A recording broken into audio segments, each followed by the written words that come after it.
Imagina que te encuentras dentro de un submarino, un espacio estrecho y silencioso que parece una cápsula diseñada para explorar lo imposible. En este momento estás a una asombrosa profundidad de 3.810 metros bajo el nivel del mar, en el corazón oscuro y helado del Océano Atlántico. Rodeado por la inmensidad del agua y la negrura infinita, tu misión es mirar a través de una pequeña ventanilla, un portal diminuto hacia el pasado, para observar el barco más famoso y trágico de la historia.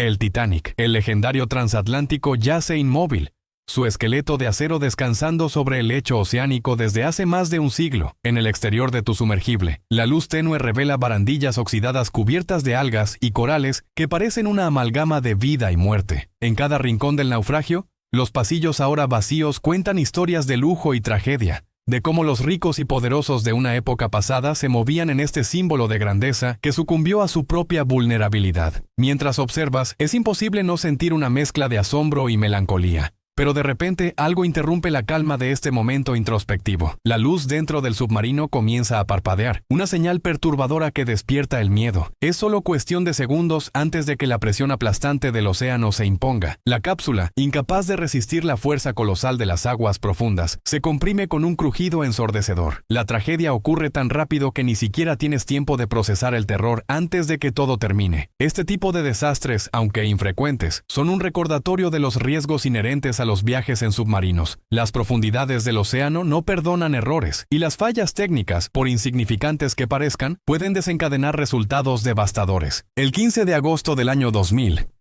uno de esos submarinos de misiles de crucero de propulsión nuclear, llamado K-141 Kursk, estaba participando en ejercicios militares en el mar de Barents. En algún momento se produjo una explosión debajo de la superficie y 2 minutos después hubo otra explosión, aún más fuerte. La primera explosión fue no planificada y ocurrió en uno de los torpedos ultrapesados, haciendo un agujero en la proa del barco cerca del tubo del torpedo. El hidrógeno utilizado como combustible para las municiones fue el causante.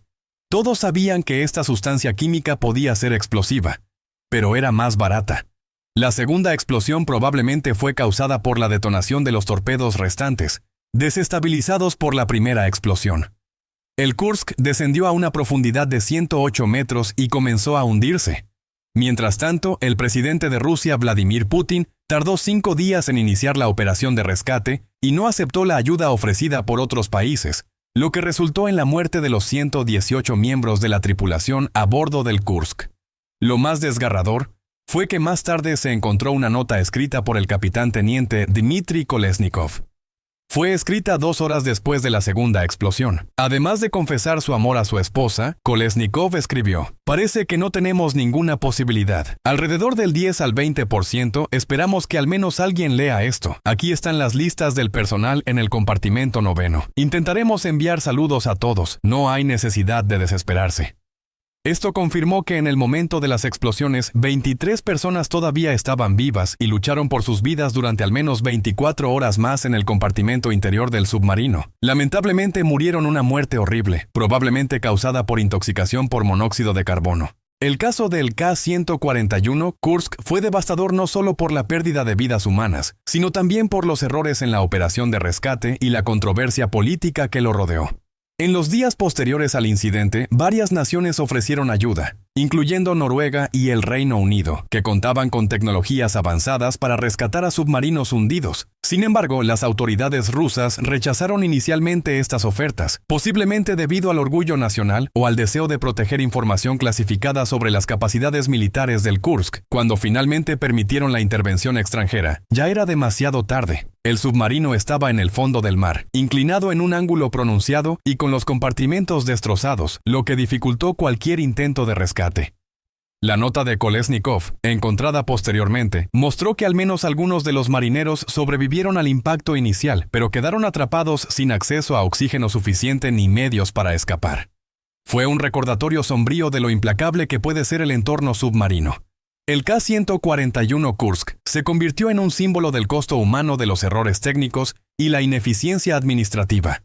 Su hundimiento desató una oleada de críticas tanto dentro como fuera de Rusia, con muchas preguntas planteadas sobre la seguridad de los submarinos de la era soviética y las prioridades del gobierno en momentos de crisis. El incidente del submarino USS Scorpion, SSN 589, ha estado envuelto en misterio y secretos durante más de 56 años, y sigue siendo uno de los episodios más enigmáticos en la historia de los submarinos. Este submarino era especial, un buque militar de primera clase diseñado para moverse a velocidades increíbles y pasar desapercibido para el enemigo. El Scorpion, más antiguo que el Thresher, estaba entre los primeros submarinos propulsados por energía nuclear. Con una longitud de 76 metros, estaba equipado con un reactor nuclear Westinghouse S5OV que producía 11.000 kilovatios de energía, permitiéndole moverse a una velocidad aproximada de 61 kilómetros por hora. En 1968, el Scorpion estaba en una misión importante en el Océano Atlántico. No se sabe exactamente en qué consistía, ya que toda la información relacionada con el submarino se considera ultrasecreta.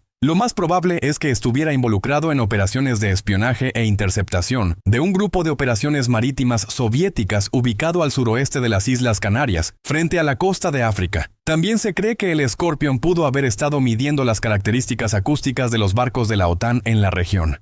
El 20 de mayo de 1968, las familias de los marineros esperaban ansiosamente el regreso del Scorpion al puerto. Sin embargo, no llegó a tiempo. Algunas personas esperaron hasta la noche, pero los marineros no regresaron. Al día siguiente, el 21 de mayo, la tripulación del Scorpion se puso en contacto por radio e informó que la misión estaba tardando más de lo planeado. Indicaron que el submarino estaba a 402 kilómetros al suroeste de las Azores y que regresarían el 27 de mayo. Este fue el último mensaje recibido del Scorpion, después del cual desapareció.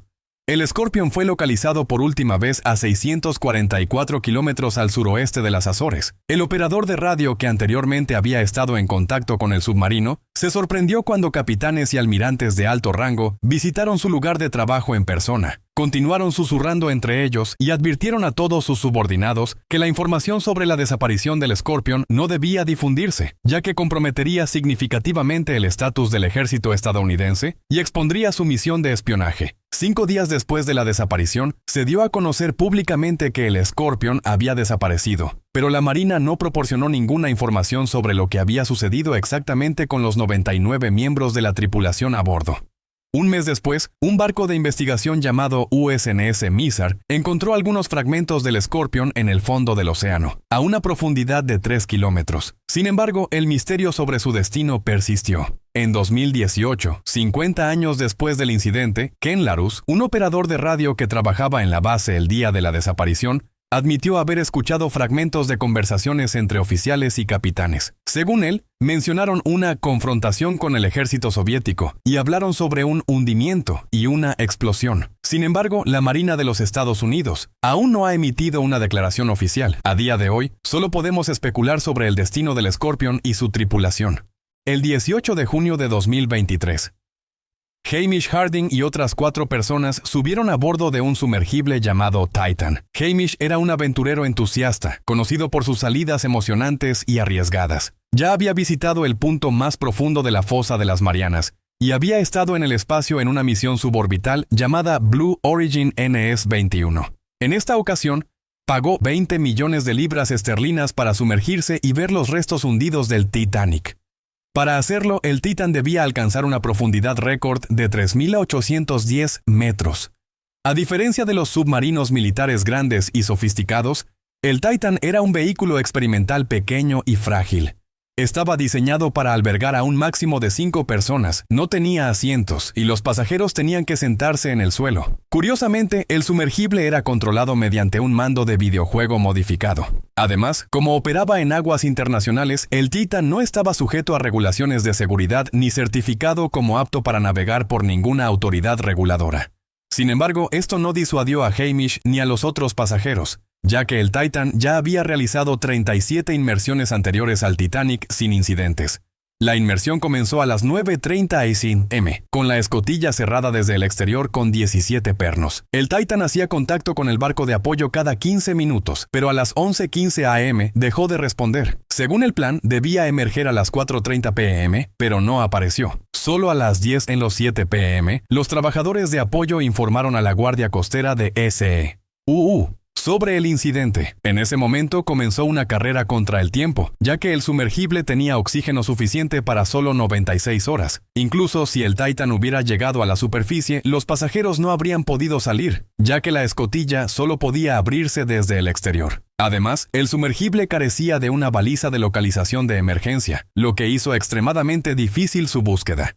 La tarea era como encontrar un autobús en un área de 25.000 kilómetros cuadrados bajo el océano. El tercer día de búsqueda, un avión canadiense detectó sonidos provenientes de las profundidades, similares a golpes, lo que encendió la esperanza de que los pasajeros aún estuvieran vivos y enviando señales. Sin embargo, el 22 de junio se encontraron los restos del Titan destrozados, confirmando que había sufrido una implosión. La implosión probablemente fue causada por la alta presión y defectos en el diseño del vehículo. A diferencia de los submarinos tradicionales, construidos con materiales como acero o titanio, el Titan estaba hecho de fibra de carbono, un material experimental que nunca había sido probado a profundidades oceánicas extremas. Los expertos creen que la implosión ocurrió en milisegundos, matando instantáneamente a las 5 personas a bordo. Este incidente trágico mostró los peligros de confiar en tecnología experimental para exploraciones tan extremas. Al igual que los pasajeros del Titanic en 1912, los del Titan confiaron en las promesas de seguridad de los anuncios, pagando un precio demasiado alto por la experiencia.